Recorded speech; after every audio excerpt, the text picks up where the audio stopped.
Hello and welcome to Same Old News with your host, Josh. Episode 5. Do you want a revolution? Hello once again, and after a short break, welcome to Same Old News. The show which dissects the news press of the past and tries to find links to the present. Now, this episode was meant to come out last week, but I was on a writing retreat to a place just outside of Bendigo in Victoria State. I was a bit out of the way of everything, and I didn't want to rush out an episode for all of you lovely listeners. So I do apologise for the delay between the last episode and this episode now. But we are back, and we're moving on to the historical topics that I am focusing on in my PhD itself.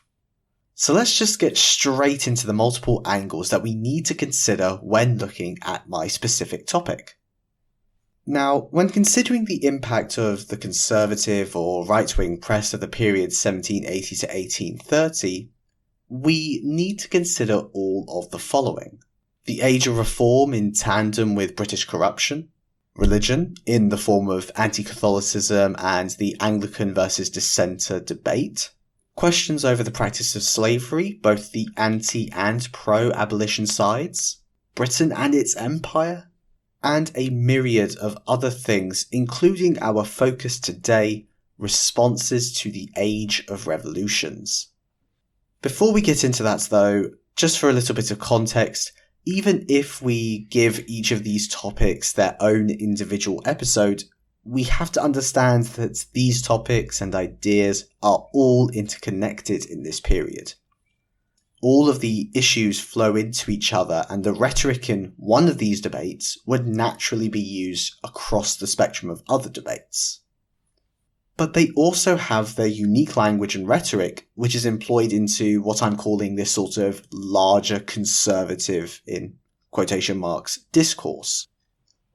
So, with today's topic, we're going to be focusing on the rhetoric of revolutions, specifically with the American and French Revolution.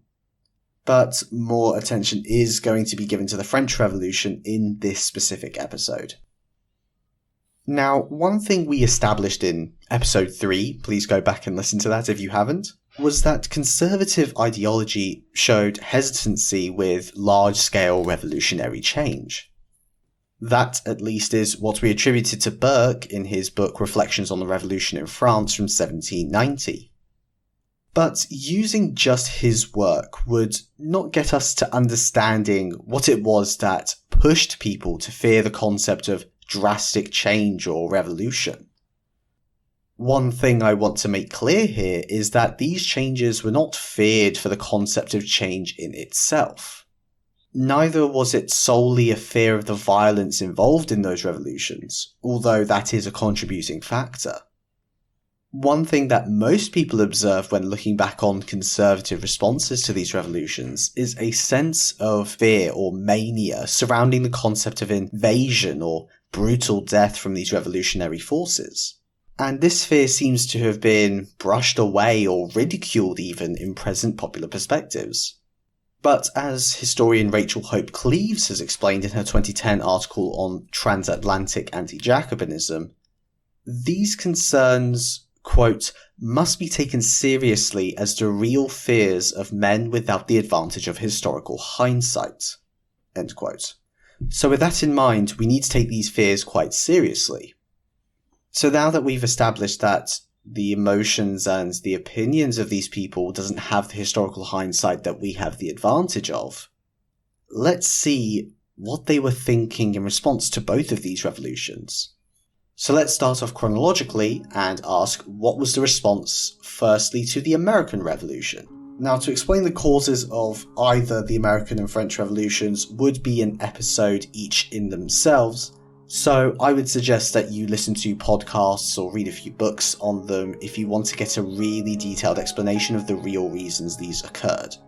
But for my study, it doesn't actually matter how they came about.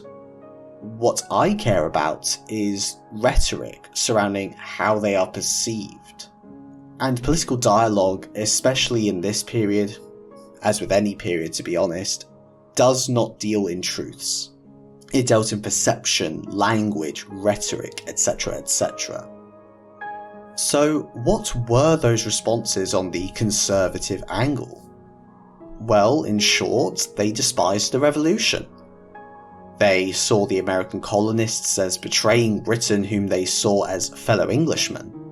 It was actually this analysis of fellow Englishmen that actually led Edmund Burke to support the American Revolution, arguing that it was simply the colonists claiming the natural rights that they had as quote-unquote true Englishmen. On the religious front, it was a very similar story, but split down the middle depending on whether you're an Anglican or a dissenter. For a quick aside, dissenter essentially meant you were a Protestant who didn't conform to the central Anglican belief of the church in this period. This would include faiths such as Quakers, Baptists, Methodists, etc. Many of the Anglican faith, which at this point meant the established Church of England, saw the American Revolution as anti-Christian, to be fighting against the king, and that fighting on the British side was actually a form of patriotism. But the main responses that need to be considered are the ones that occurred at the end of the Revolutionary War, when Britain officially lost. There were, as a response, massive drives for reform as a result of the revolution among those who were of the Whig Party. And as another quick note, I must stress that when I say Whig or Tory Party in much of this podcast, we have to address the fact that political parties in this period are not political parties that we would presently understand. It's really frustrating, but it's confusing and entertaining at the same time. They were very loose factions at best. It's really frustrating, but it's confusing and entertaining at the same time. There are even historians who argue that the Tory party didn't really exist in the period of the American Revolution at all, and doesn't return until the 1820s. In that meantime, everyone, according to Jonathan Clark in 1980, identified as a Whig in the 17th century sense of support for the Hanoverian line of succession. But anyway, we're getting into a massive tangent there. The key response that we need to understand was twofold, related to the embarrassment of losing what was, at the time, the most significant colony in the British Empire. As H.V. Bowen argues in his 1998 article on mid-18th century understandings of empire, there was a, quote, crisis of confidence, end quote, with the loss of the American colonies, which acted, quote, as a spur to the reappraisal of Britain's relations with its remaining imperial possessions, end quote. The other response was political. The loss of the American colonies was blamed on the deficiencies of the political system. This led to call for reform of the political system, starting what many historians have termed the Age of Reform. This concerted call for reform was from multiple Whig factions in the wake of the loss of the American colonies. We had the Rockingham Whigs in the early 1780s, and then the Fox North coalition from 1782 to 1783. By those years, I think you can tell, both of those administrations ended very quickly. And then this led to William Pitt the Younger becoming Prime Minister for his first term from 1784 all the way through to 1801, and he started off as quite a reformist figure himself.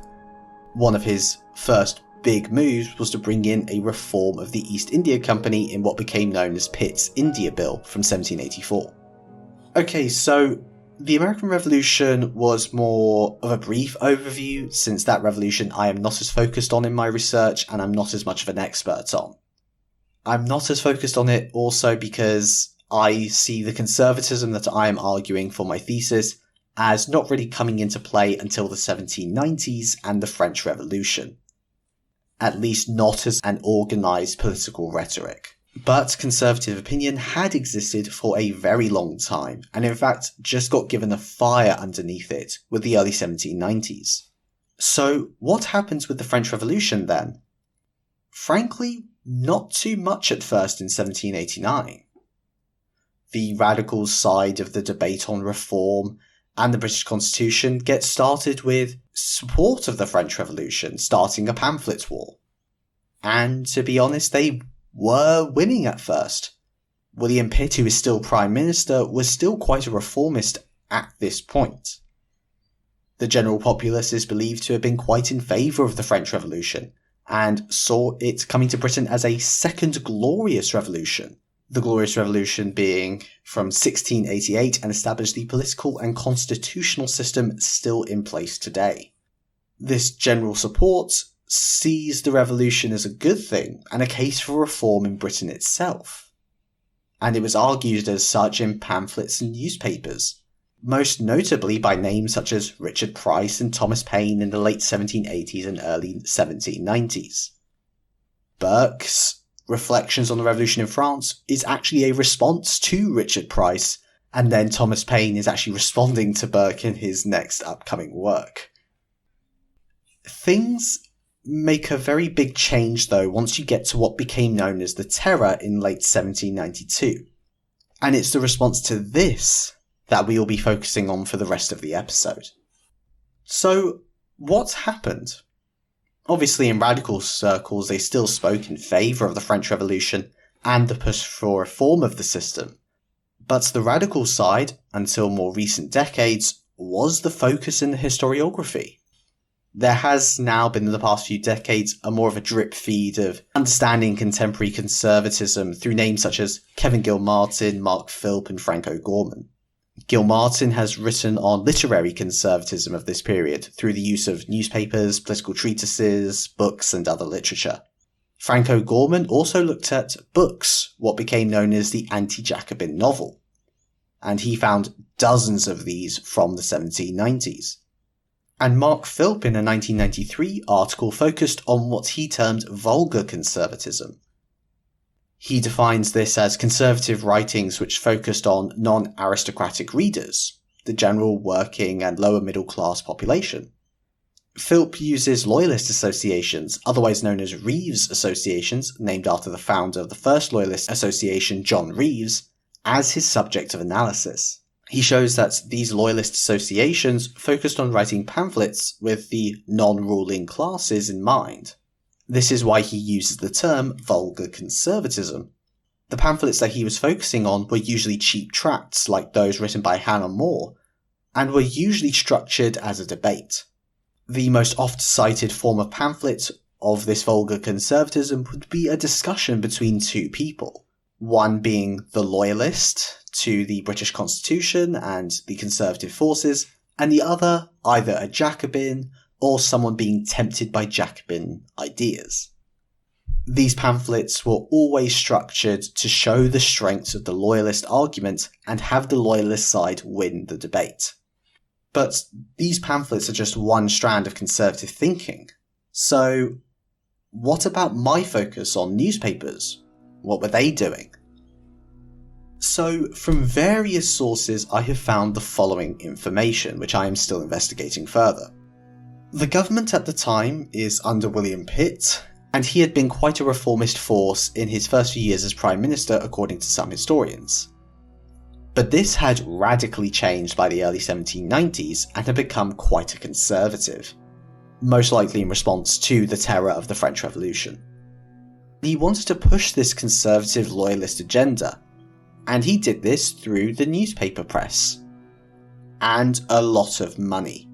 In the space of just 1 year, he spent a grand total of £2,800 on pushing favourable coverage in the following newspapers: The Morning Herald, The World, Woodfall's Diary, The Times, yes, that same newspaper we have today, that version of The Times, the London Evening Post, the St James's Chronicle, the Whitehall Evening Post, the Oracle, and the Public Ledger. That's 9 newspapers. Now, £2,800 doesn't sound like much. It really doesn't. But remember, that's £2,800 in the 1790s. And just to state what that is, that's about £214,000 in present day money. That figure used is based off of 2017 valuations of the British pound thanks to the UK National Archives.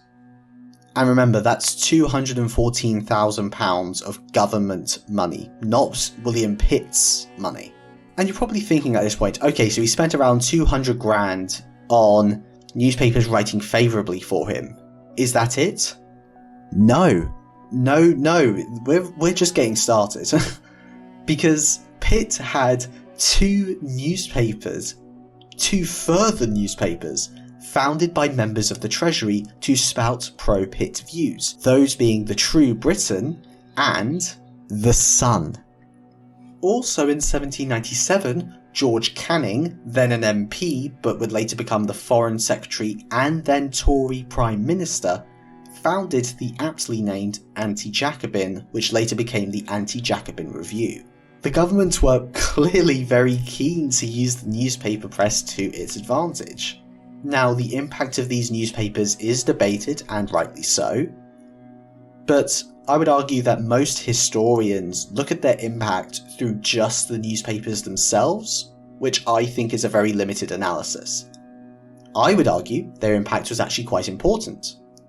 These newspapers that got government sponsorship would have had privileged access to government sources and information, which was definitely an advantage to have at the time.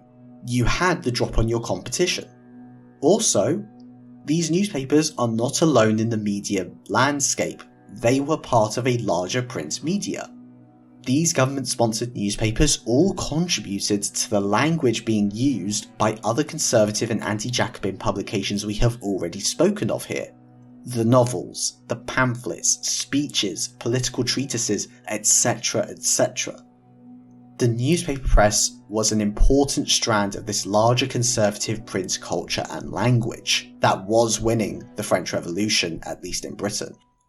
So, what was this language? This conservative language was a mass of common phrases used that were both positive and negative.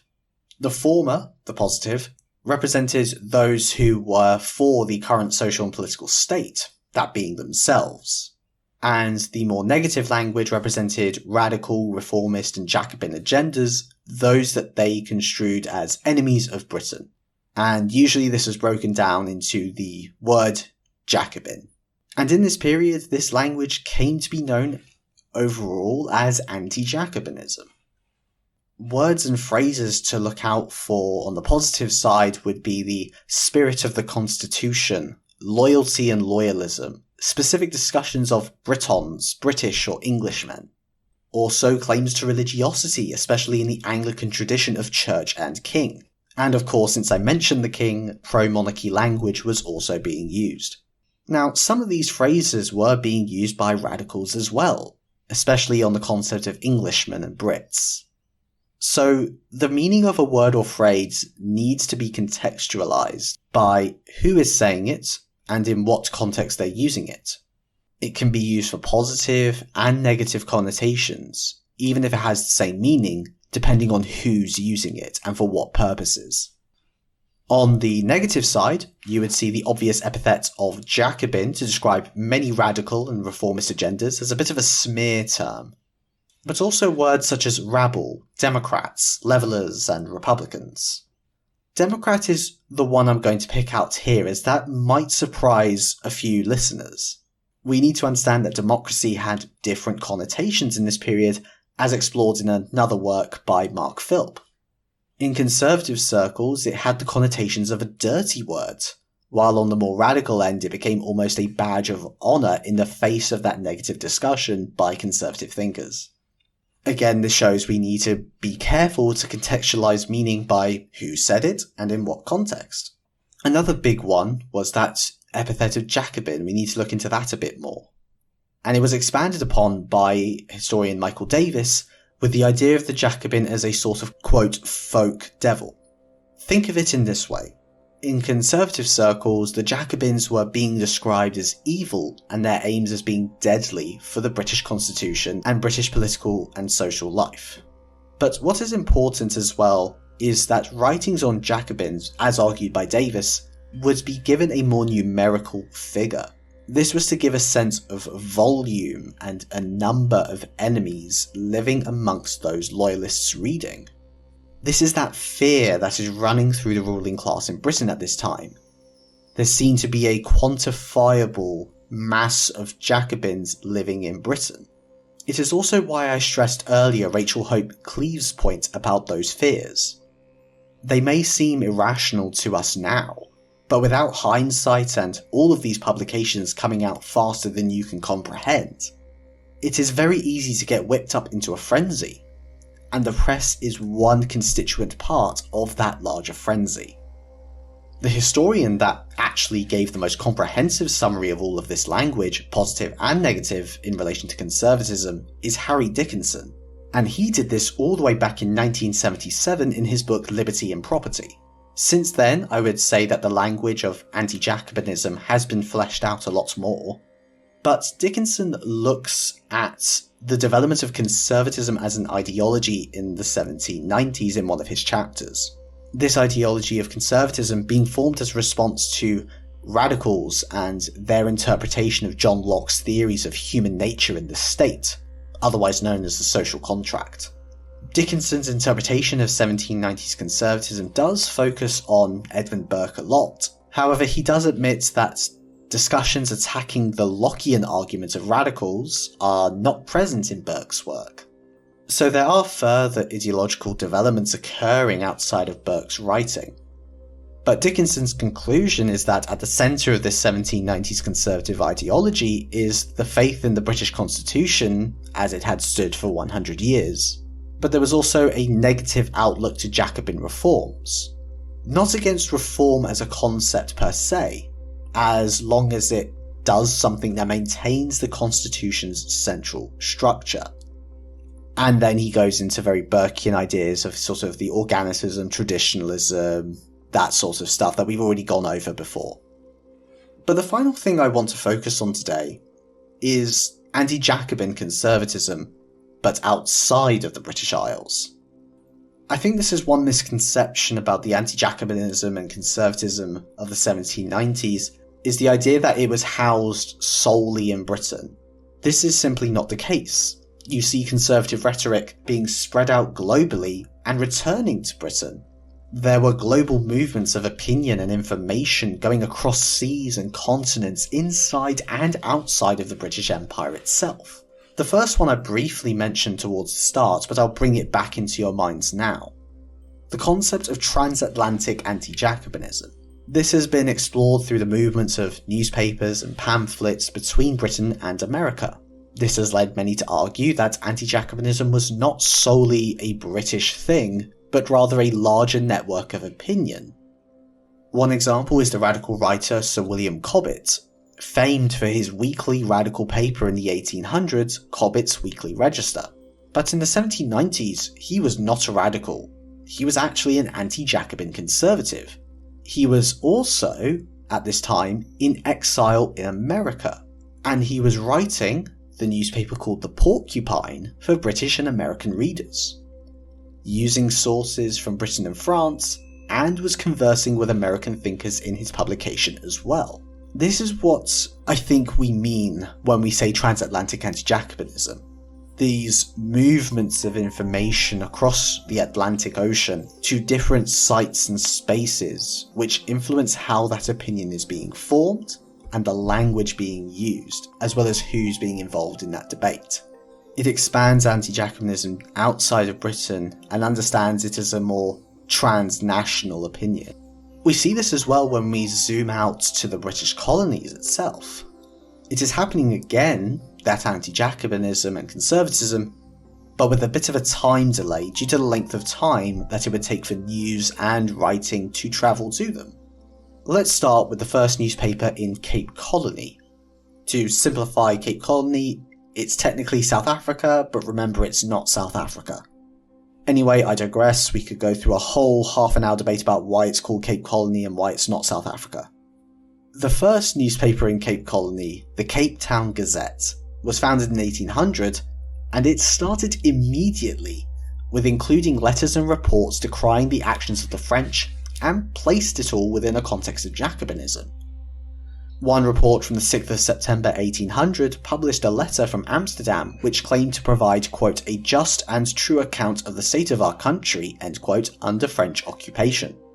And it was presented as such, quote, liberty has taken flight into another and taken confidence, commerce and morality along with it. We have received in turn 40 millions of assignats, Jacobin clubs, plunderers and military commissaries, end quote. So, yeah, you can see a clear anti-France tone with the use of Jacobinism as a clear marker of anti-liberty. And this conservative and anti-Jacobin ideology is not confined to just the Cape. What about what became Britain's key colony after the loss of the American colonies? India. The newspaper press in India had been well established in the late 18th century. The main thing I want to note, though, is the press regulations of 1799 ordered by the Governor-General of Bengal, Richard Wellesley. And before we continue, no, this is not the Duke of Wellington, that's Arthur Wellesley. We're talking of Richard Wellesley, who actually just so happens to be Arthur's older brother. Family connections take you very far, I guess. Anyway, the 1799 regulations. These brought the newspapers under control of the Central British Indian government. This was done by forcing printers to put their names on the papers to identify their ownership of it. Also, drafts would have to be sent to the government to check them for any seditious writing or anything that revealed troop movements, which was actually very common in English Indian papers up to that point. But also, this was a response to the threats of a French invasion of Indian territory, or Jacobin ideas spreading among the European population living in India. It was a form of a gag order on political discussion to prevent another revolution elsewhere. Britain's colonies were very aware of the perceived threat of France and Jacobinism entering British colonies, and they were receiving this from their orders, government reports, and even British newspapers arriving to India or other colonies. So, they clamped down even harder than in Britain itself. So, with that sort of discussion of how the British Empire was really clamping down on radical thought and focusing on spouting out conservative thought, that brings us to an idea of a more dominant conservative ideology running not only in Britain, but on a more global scale. So, to wrap this all up into some form of a conclusion, the revolutions of the late 18th century brought almost an explosion of conservative rhetoric. But this is not to suggest, though, that conservative ideas were not popular beforehand. A language was being solidified that worked to counter forces such as Jacobinism and radicalism of the period of the 1790s. All of this was to prevent revolution and reforms which they thought would destroy British politics, the constitution, and the established social order. For the central government, the use of newspapers was seen as a vital organ of Pitt's attack on Jacobin and radical thought.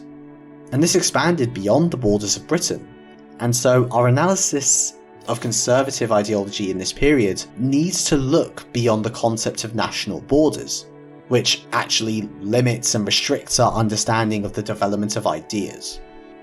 This is especially so with the British Empire and beyond. But that then poses the question, what was the newspaper press like in British colonies? And what impact did they have in Britain?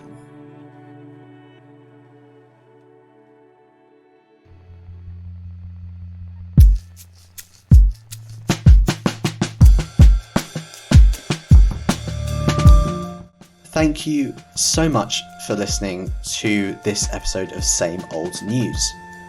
Tune in to next episode where we will be exploring the newspaper press in the British Empire and what influence they were having on British domestic discussion. If you enjoyed listening, please follow Same Old News and give us a rating or a like depending on what platform you are using. Also, do check out our social medias in the description of this episode to keep up with everything from new episodes to other content. In the meantime though, thank you for listening once again, and we'll see you soon for the Same Old News. Thanks for listening.